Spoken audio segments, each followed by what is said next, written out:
hands and crash it to the earth. Then you'll see what you're made of. Most of it fluff. Unfluff yourself. Uncuff yourself. Float upwards to your ultimate destination, higher than highest, in hope to never come down. People peer in candy shop windows. Bright colors alight on the... What's going on, everybody? This is Andre Carbonell, Hakeem Furious, representing Poetry for Personal Power for the Right Care Action Week. We are here at Innisfree Cafe in Boulder, Colorado to hear from some beautiful people, so check it out. I'm Alika Magas, and I really guess poetry is basically almost my self-medication or venting method. I suffer from severe depression and hypomanic bipolar, and a lot of the times I'm faced with a lot of really tough stuff that I don't like sharing with people and don't always necessarily have a way to put it into words and conversation.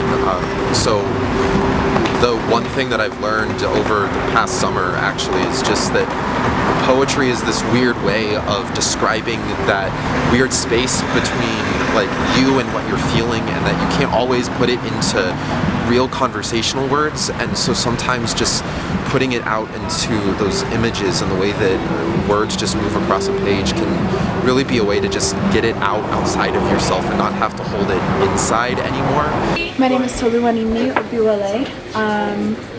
I'm 22 years old, and in order to take care of my mental health, sometimes I just have to unplug and de-stress. Right now I feel like the medical system in America needs a lot of reformation, especially in terms of affordability. To bless the soil, toil in the codes, wait for God's next breath, inhale pale skin tinned through chest, stay blessed, trimming lines like thinning time, inject stress, rewind, just trying to survive, and tell her I love her, going back in spite of lines divided, forgot to let breath in, inward, to my next of kin. I'm not jaded or sedated, I still believe in being human, and beaming futures faded, next sense feeling less alone with the strangeness of strangers. Crimson apple dreamer reminds me of Abbey Road. Next chord burlap progression, moon lunar light lessons, purple rich summers, but autumn's my favorite flavor. I trust chords spun from the willow tree, so much for gutting guts or hating yourselves just for fun. Pain thresholds similar to silver, same sickness, exposing rain and helpful vampires.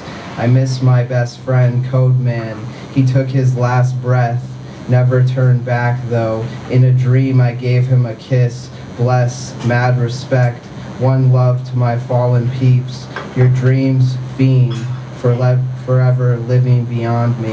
Thank you. Personal health care. I think that food is that medicine for sure, and that daily thoughts are what you create in this world, because everything's your reflection, and you gotta like take care of yourself and being aware of your influence over yourself and others. And yeah, in that it kind of includes everything you do in your life. It's really about how you do it. In terms of the healthcare system, that's the next question. I think that it's a big industry run off of sickness and perpetuated so that rich people can maintain their power or security. And yeah, it's all pretty fucked.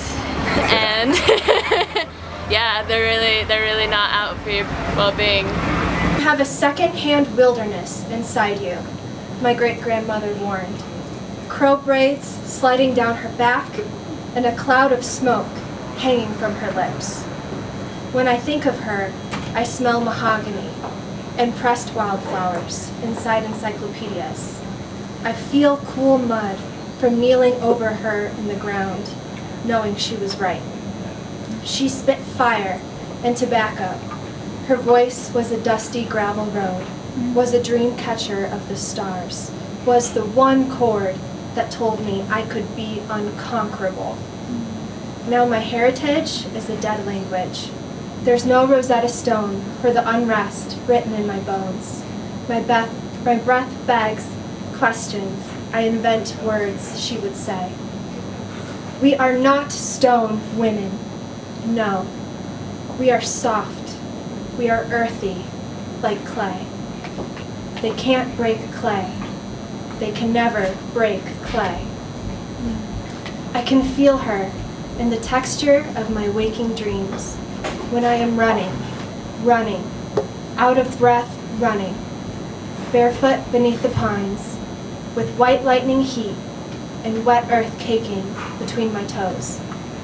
Across the border of infinity, she and I, women like wild horses, will always be barefoot and running. My name is Andrew Murphy, and to take care of my mental health, I like to do yoga, I like to write, I like to read, and to be honest, I like to be alone. I like to be by myself and have my own space. I like to know who I am and balance my time between being with people and being alone.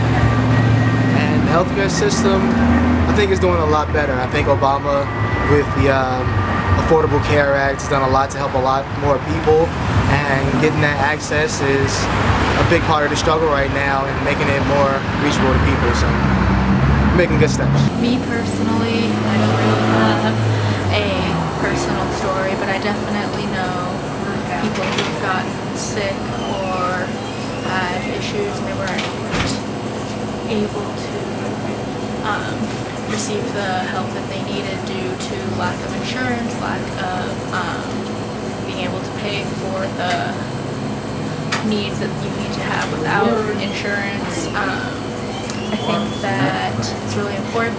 Universal health care is really important, which is why on this upcoming ballot, you should vote yes on Amendment 69 in Colorado. Because yeah, I have a cousin who unfortunately died of cancer because she wasn't able to receive treatment early enough because she didn't have insurance and wasn't able to. This one's called Gukha Sagara, which means ocean of misery. It's a little dark. I see someone who could only be the flower girl. She has a crown of flowers and she is glowing so loudly my ears won't stop ringing. She dances toward me from a picture frame she was dancing inside.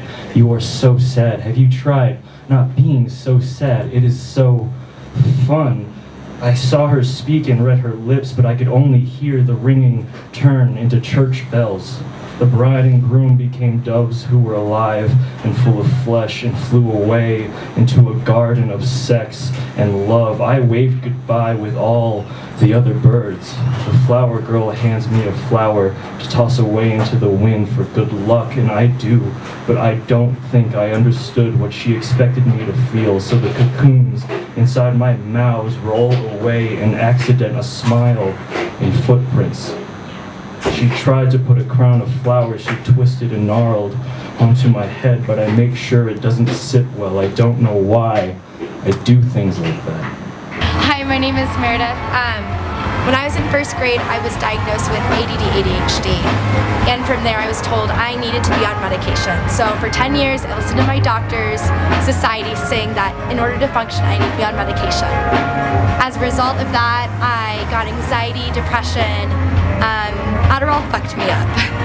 And so now my life is all about incorporating holistic healing. I see a mentor once a week that I've been going to for a year. I'm all about developing the spiritual soul side of myself. I do things like carry around crystals and use essential oils, things that I know are going to fulfill me and not end up leaving me depleted like medication did. So I think society really can get us to think and believe that medicine and pills are the answer. But there are so many options out there, and I am a huge advocate for trying all of the different options out there. It is so worth it. It has made the biggest difference in my life. And I am such a happier person now that I know that there are more options out there.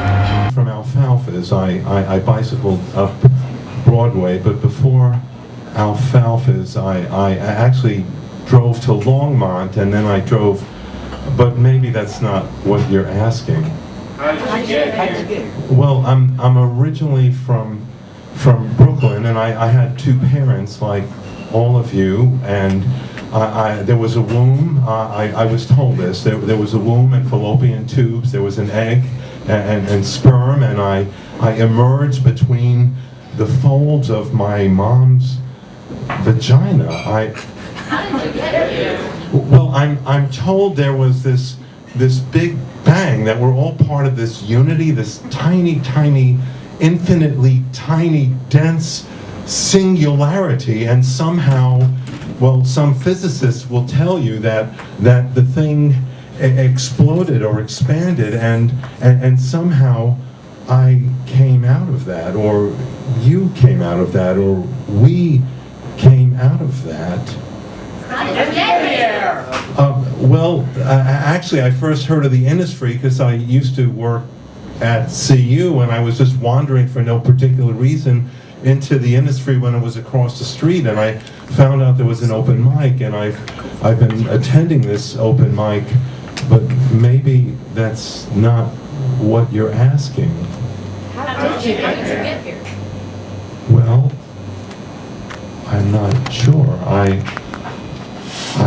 mean, what is consciousness? I came out of the night. I came out of my own fears. I came out of tears and light and shadow and blood and sweat, and I'm not sure. How did you get here? I'm really getting tired of that question.